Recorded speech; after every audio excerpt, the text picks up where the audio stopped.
श्रीमती जी retirement ले लो। अनुपमा जब शादी करके गई तो दो सास थी। ससुर ने दो शादियां करी थी। अनुपमा के पति बहुत ही लाडले पले हुए थे और हमारे हिंदुस्तान में लाडले बेटे अक्सर नकचिढ़े पति बनते हैं। अनुपमा सरकारी विभाग में कर्मचारी थी। अशोक से मदद की उम्मीद करना बेकार था। घर के काम के साथ मैनेज नहीं हो सकता तो छोड़ दो नौकरी। अपने परिवार पालने जितना मैं कमा लेता हूँ। अनुपमा को दो बच्चे थे।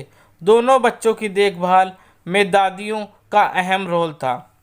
बच्चों की बोली में ही बड़ों के संस्कार दिखते थे। अनुपमा ऑफिस और घर के काम से इतना थक जाती थी, फिर हर बात का गुस्सा बच्चों पर निकलता। खैर समय बीतता गया। सासों ने दुनिया से विदा ली। बच्चे जवान हो गए। बेटी ब्याह कर विदेश चली गई। अनुपमा का रिटायरमेंट की उम्र आ गई। अनुपमा का बेटा रोहन प्राइवेट फर्म में काम करता था। घर में बहू आ गई तभी अनुपमा का काम कम ना हुआ बल्कि बढ़ गया। अनुपमा बस बहुत हुआ। सारी जिंदगी घर और ऑफिस की भागदौड़ में निकल गई। अब बहू को घर की जिम्मेदारियां दो, फिर फ्री हो जाओ। कैसे फ्री हो जाऊं? रोहन के पापा, आजकल की लड़कियां बहुत सारी उम्मीद लेकर ससुराल आती हैं। रोहन की सैलरी इतनी नहीं कि वो परिवार अच्छे से पाल सके। आकांक्षा पढ़ने में अच्छी है, थोड़ा सा सपोर्ट करूं तो इसे अच्छी जॉब मिल सकती है। अनुपमा मन ही मन कुछ सोच चुकी थी। आकांक्षा किचन में अनुपमा के पास आई।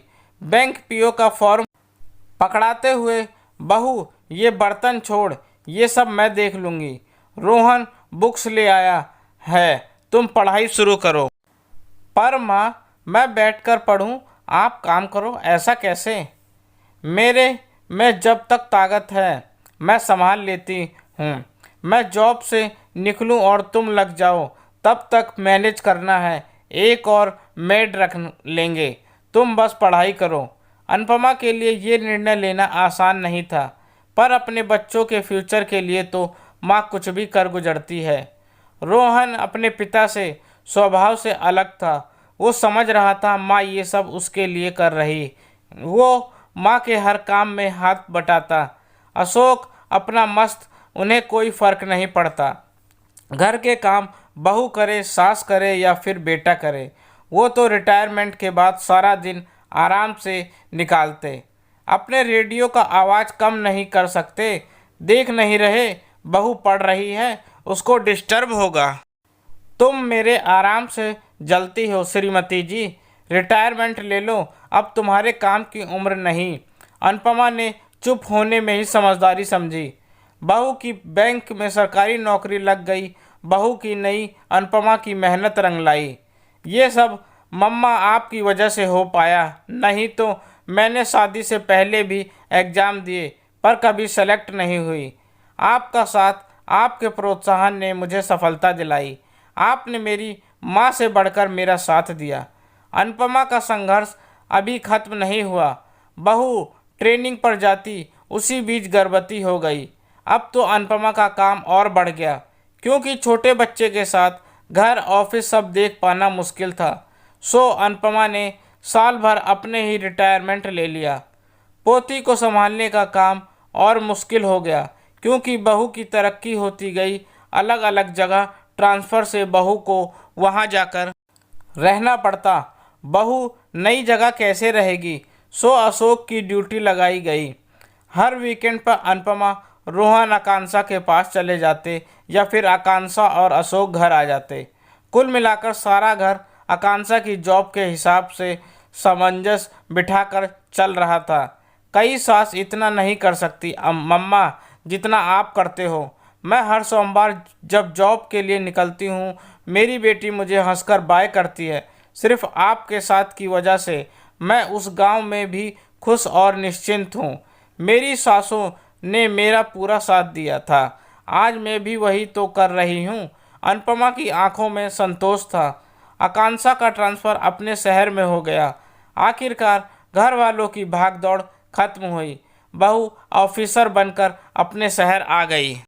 मम्मा, अब अगर आकांक्षा अपने घर हमेशा के लिए नहीं आती तो हमारी बिटिया उसे पहचानती ही नहीं। उसे लगता हर वीकेंड कोई गेस्ट आता है। रोहन हंसने लगा।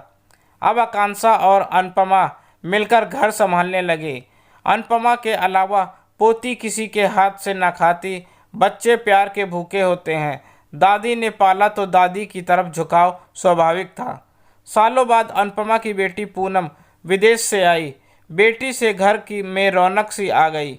देख तो रोहन, इतना प्यार से कभी हमें मम्मा ने खिलाया जैसे आज पोती को खिला रही। अनुपमा मुस्कुराते हुए, तुमने अपनी दादी से खाया, ये अपनी दादी से खा रही। पूनम किचन में गई। आकांक्षा भाभी आज ऑफिस नहीं है क्या? नहीं दीदी, आपके लिए छुट्टी ली है। इतने सालों में आप आए हो। तुम तो लोकल मायके भी नहीं जा पाती हो। कैसे जाऊं दी? वीकेंड मिलता है तो लगता है पूरा हफ्ता मम्मा गुड़िया को घर को संभालती हैं। 2 दिन उन्हें आराम दे दूं। कौन करता है अपनी बहू के लिए इतना जितना मेरी सास ने किया। मेरे अंदर की प्रतिभा तो मम्मा ने ही पहचानी। मम्मा तो दुनिया की सब सासों के लिए मिसाल बन गई हैं। पूनम आकांक्षा का हाथ हाथ में लेते हुए, मैं और रोहन पढ़ाई में कभी अच्छे नहीं थे। मम्मा ने जो अपने बच्चों को लेकर सपने देखे थे वो भाभी आज तुमने पूरे कर दिए। पूनम ने आकांक्षा को गले लगा लिया। सच है दोस्तों, यही तो होती परिवार की अहमियत। किसी भी सदस्य को आपकी ज़रूरत हो तो पूरा परिवार एक होकर सहयोग करे। दोस्तों, अगर आपको मेरी कहानी अच्छी लगे तो लाइक या कमेंट करके बताएं और मुझे सब्सक्राइब भी करें। आपका अपना दोस्त। धन्यवाद।